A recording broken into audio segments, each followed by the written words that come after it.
On passe environ 20 ans de notre vie sur les bancs de l'école. On nous prépare minutieusement à entrer dans le monde du travail, mais personne ne nous apprend à utiliser le fruit de notre travail. C'est le grand paradoxe. On nous montre comment gagner de l'argent, comment échanger notre temps contre un salaire, mais on ne nous explique jamais comment en faire un levier de développement tout au long de notre vie. Aujourd'hui, on va explorer ensemble 8 piliers fondamentaux de l'éducation financière. 8 notions pour enfin reprendre le contrôle sur notre épargne et nos investissements.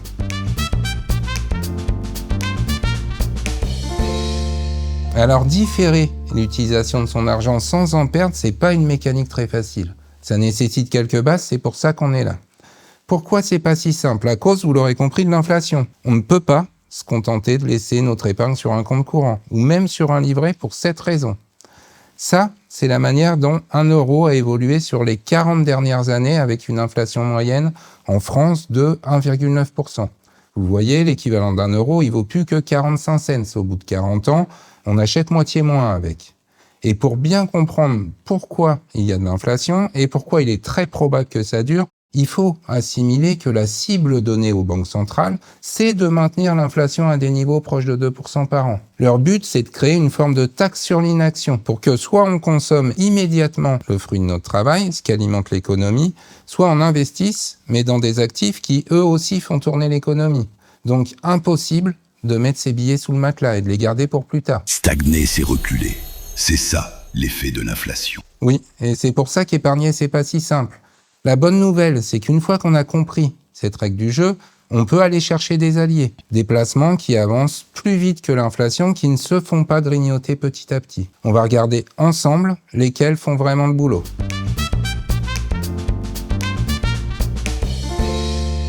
Alors, on va commencer par balayer différents types de placements, et pour chacun, on va mesurer ce qu'on gagne réellement, donc en net d'inflation. Alors, j'ai pris une période de 40 ans comme référence. Ça va nous permettre d'avoir du recul sur chaque placement. On commence donc par le point zéro, l'argent qui dort sur notre compte courant. Sans intérêt pour compenser, on subit l'inflation de plein fouet. On perd chaque année 1,9% de pouvoir d'achat, c'est notre base de comparaison. On continue avec les livrets d'épargne ou les comptes d'épargne. Alors, je prends ici l'exemple du livret A pour la France. Il a rapporté en moyenne 3,1% par an avant inflation et 1,2% par an en gain réel. Attention toutefois, si on avait regardé uniquement sur les 15 dernières années, on serait en négatif par rapport à l'inflation. Donc peut-être que la tendance à venir, puisque les taux du livret A ils dépendent de décisions politiques, ça va être que le livret il fasse pas mieux que l'inflation. On passe aux obligations d'État. Il est par exemple possible d'y investir à travers des fonds euros ou encore des ETF obligataires. Pour faire simple, concernant les obligations, vous prêtez de l'argent à un ou des pays qui vous payent des intérêts en retour. Net d'inflation, on est à 2,2% de gain réel en moyenne. Alors je précise une chose, quand j'évoque ces taux, je parle des 40 dernières années. Ça donne une indication sur le comportement de l'actif, mais ça ne préjuge pas des performances futures. Et ce que je dis là, ça va être valable pour les autres actifs dont on va parler. On passe maintenant à l'or. Vous l'avez compris, on y va crescendo, et avec l'or, on est à 2,7% par an de gain réel. Le moyen le plus simple d'en acheter, sans avoir de coffre-fort chez soi, c'est les ETC. Vous achetez de l'or papier, mais qui est adossé à des stocks physiques qui, eux, sont bien réels et sécurisés. Et ensuite, l'immobilier. Alors, l'immobilier physique avec 5,7% par an de gain réel. Pour ce résultat, j'ai inclus dans le calcul les frais de notaire amortis, le taux moyen de vacances locatives, l'entretien, les taxes. Je mets dans la description toutes les sources et la méthodologie utilisée pour le présent tableau. 5,7%, c'est bien, mais n'oubliez pas les coups de fil du locataire à 22 heures pour une fuite d'eau. Et oui, c'est tout le sujet. L'immobilier physique, c'est presque un second métier.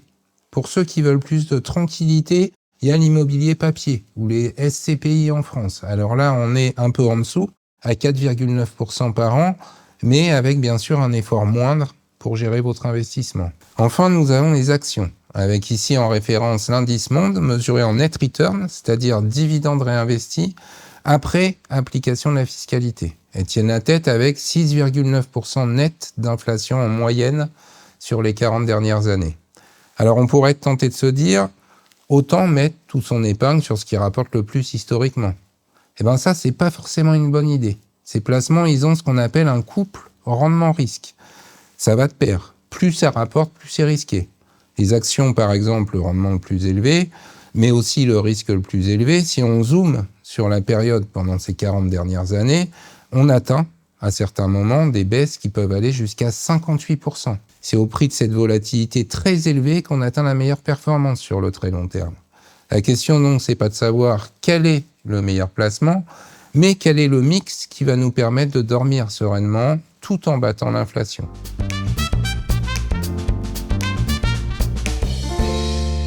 Une fois qu'on a bien choisi nos actifs, il faut comprendre le moteur qui va réellement propulser notre épargne. On appelle ça les intérêts composés. Alors on a souvent tendance à réfléchir de manière linéaire, comme si c'était une simple addition. Mais en finance, l'argent, il se multiplie. On va prendre un exemple simple. Si on place 100 € avec un rendement de 10% par an, la première année, c'est facile, on gagne 10 €. On se retrouve alors avec 110 €. Mais c'est à la deuxième année que la magie commence. On ne va pas regagner 10 €. On va gagner 10% de ces nouveaux 110 €. Donc on gagne 11 €. Et on se retrouve avec 121 €. Cet euro supplémentaire, c'est l'intérêt de nos intérêts. Alors ça a l'air de rien au début, mais c'est justement ce petit décalage qui change tout avec le temps. C'est cet effet cumulé qui fait qu'avec 10% par an, on double pas notre capital en 10 ans, mais en seulement 7 ans. C'est la magie des intérêts qui font eux-mêmes des petits. On ne se contente pas d'additionner, on multiplie. Exactement. Et visuellement, ça change tout. Si on regarde l'évolution de notre argent, on va pas voir une ligne droite qui monte tranquillement.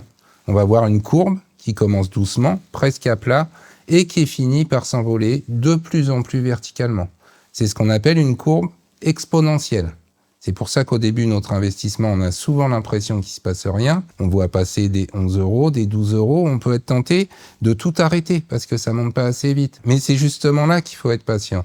On est dans la phase basse de la courbe, juste avant que ça s'emballe vraiment. Plus on laisse de temps à notre épargne pour fructifier, plus la pente devient raide.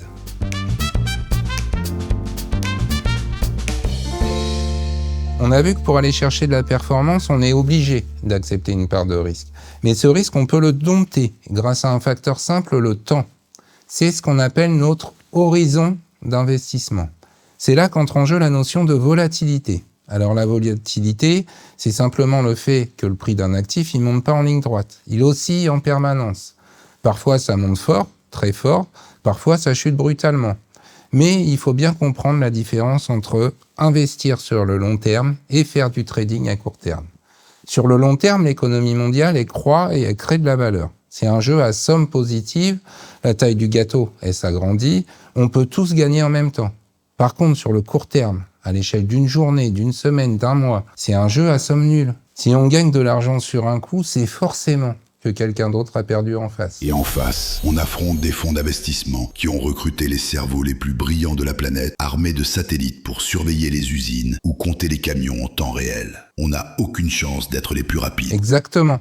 C'est pour ça qu'il ne faut pas écouter les vendeurs de rêves qui nous promettent de devenir riches en quelques mois et de battre le marché avec des signaux de trading depuis notre téléphone. Si c'était aussi facile de gagner face à des fonds qui utilisent des technologies dont on ne dispose pas, ça se saurait. Ces fonds-là, ils ne font pas de la divination en regardant la forme des graphiques.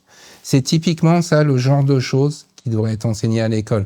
Parce que ces vendeurs de rêves, et souvent derrière eux des courtiers douteux, ils font trop de victimes. Tenons-nous à l'écart de tout ça. Plus notre horizon il va être lointain, plus on laisse les pros se battre entre eux pour des miettes du court terme, plus nous, pendant ce temps-là, on va profiter tranquillement de la hausse globale de l'économie.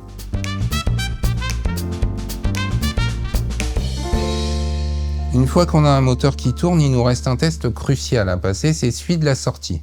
C'est ce qu'on appelle la liquidité. Pour le dire simplement, c'est la vitesse à laquelle on peut transformer un placement en billet de banque disponible sur notre compte. Alors on va reprendre nos actifs un par un. Les livrets ou les comptes d'épargne, pas de sujet. C'est de l'épargne qui est immédiatement disponible, c'est leur avantage. On passe maintenant aux obligations et on va regarder en fonction du véhicule choisi pour y investir. Si on y investit à travers ce qu'on appelle un fonds euro, le délai pour faire un retrait, ça va aller de quelques jours à quelques semaines. Regardez la pratique de votre assureur quand vous choisissez un fonds parce qu'il y en a qui font mieux que d'autres en la matière. Petite parenthèse sur la liquidité du fonds euro pour être complet. En cas de grosse crise, l'État français, depuis une loi qui est passée en 2016, il s'autorise à bloquer nos retraits jusqu'à 6 mois s'il estime nécessaire. Alors, c'est jamais arrivé à ce jour, mais c'est quelque chose à savoir quand on réfléchit à notre liquidité, parce que c'est justement pendant les crises que ce sujet-là, il va devenir capital. Si on a choisi des ETF obligataires, en revanche, la liquidité, elle est bien meilleure. On peut les revendre en quelques secondes, aux heures d'ouverture des bourses, bien sûr. On passe maintenant à l'or. Si on détient des pièces ou des lingots physiquement chez nous, la liquidité, elle est moyenne. Il faut trouver un acheteur, il faut prouver la pureté, parfois il faut se déplacer, ça prend du temps. Par contre, si on a choisi l'or papier, les ETC dont on parlait tout à l'heure, c'est instantané. Vient ensuite le point noir de la liquidité, c'est l'immobilier physique. C'est l'actif le plus bloquant. Si on a besoin d'argent immédiat, déjà c'est tout ou rien. On ne peut pas vendre une partie seulement. Et puis c'est très long. Il se passe en moyenne 6 mois entre le moment de la mise en vente et le moment où on récupère ses fonds. Pour l'immobilier papier, c'est pas vraiment mieux. Ça prend 1 à 2 mois en moyenne pour vendre quand tout va bien. Mais dans les périodes de difficulté, ça va jusqu'à 20 mois en moyenne quand tout le monde veut vendre en même temps. Comme on l'a vécu récemment en 2023. On est loin de l'immédiateté. Enfin, les actions. Alors, c'est ici que la bourse marque un point décisif. Les actions, via un ETF Monde, par exemple, c'est l'un des actifs les plus liquides au monde. On clique, on vend, l'argent, il est tout de suite là. La liquidité, c'est notre filet de sécurité. Quand on construit notre patrimoine, on cherche le bon équilibre entre ces 3 piliers fondamentaux. La performance, le risque et la liquidité. C'est ce qu'on appelle le triangle d'or de l'investissement. On ne peut jamais avoir les 3 au maximum en même temps et donc on choisit nos priorités.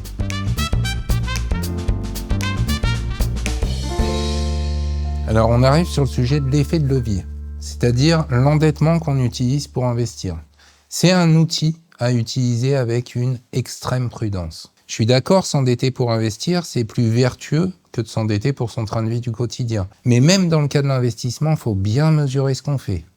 Alors là où l'effet de levier il est le plus connu, c'est bien sûr dans l'immobilier. Si on achète un bien de 200 000 € avec seulement 20 000 € d'apport, on est en levier 10, puisqu'on a investi 10 fois plus que ce qu'on possède réellement. Si le bien prend par exemple 5% de valeur en un an, eh ben on n'a pas gagné 5% de notre mise. On a gagné 10 000 € de valeur alors qu'on n'a sorti que 20 000 €. On a fait plus 50% en rendement sur notre argent réel. Ça, c'est le super pouvoir du levier. Et bien sûr, ça multiplie les gains, mais ça multiplie aussi les pertes. Si la valeur de l'immobilier elle baisse de 10%, on n'a pas juste perdu 10%. On a perdu la totalité de notre mise de départ. Et si on est forcé de vendre à ce moment-là, on se retrouve à zéro, alors qu'on avait 20 000 € au départ. Attention avec l'immobilier, les cycles de hausse et de baisse, ils sont plus lents que pour les actions. Au point qu'on pourrait oublier que des baisses de 15 à 30% sur le marché, ça arrive, comme au début des années 90. Et ça arrivera encore. Autre endroit où on peut trouver du levier, c'est les produits dérivés sur actions, que vous verrez sous des appellations comme CFD, Turbo Call et autres noms exotiques. On atteint souvent des leviers de 20 ou 50 sur ces produits. Et avec une variation de seulement 2% du marché dans le mauvais sens, on a tout perdu en quelques secondes. C'est complètement insensé pour l'épargnant.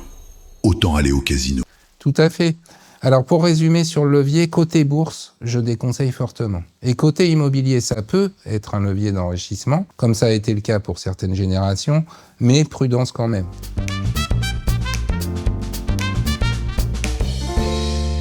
On arrive sur ce qui est sans doute la notion la plus invisible, mais aussi la plus déterminante pour notre enrichissement à long terme.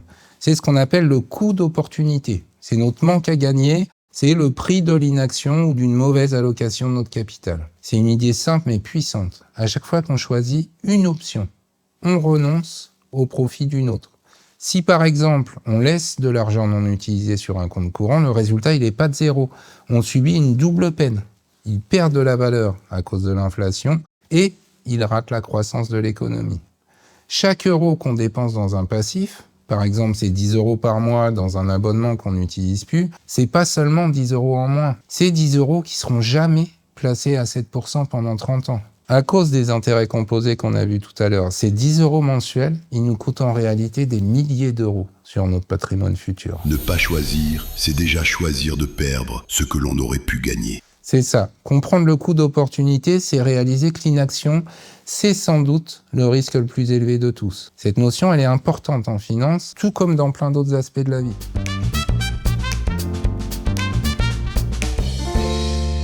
Alors on a maintenant tous les ingrédients sur la table.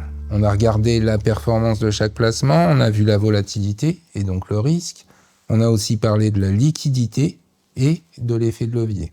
Mais comment on articule tout ça? Comment on fait en sorte de transformer ces notions fondamentales qu'on vient d'aborder en stratégie? Ce mot stratégie, vous le verrez souvent utilisé dans le domaine de la finance, mais parfois de manière approximative ou erronée. On va nous parler de la stratégie en nous présentant une approche particulière comme si elle était la martingale ultime. En réalité, la meilleure stratégie en finance, ça n'existe pas. Il n'existe que la stratégie qui correspond à notre situation, à notre caractère, à notre vision, à un instant T. Pour construire notre propre stratégie, on doit savoir se poser, faire un pas de recul, regarder le monde sur un horizon de temps long et avec une focale grand angle, et on doit tenir compte de l'ensemble des notions qu'on vient de balayer. Et ensuite, on prend nos décisions. Vouloir devenir riche sans stratégie, c'est comme vouloir traverser l'océan sans boussole. On rame beaucoup pour finir par tourner en rond. Exactement. C'est capital de construire ces investissements sur mesure, de les diversifier efficacement et de les adapter à ce qu'on est et à là où on en est. Et pour construire la bonne stratégie, on va devoir bien sûr tenir compte de nos 3 curseurs personnels. Notre âge, nos projets et notre tolérance psychologique au risque. J'espère que ces quelques notions vues aujourd'hui vont enrichir votre réflexion stratégique. Je vous souhaite de belles aventures et je vous dis à bientôt.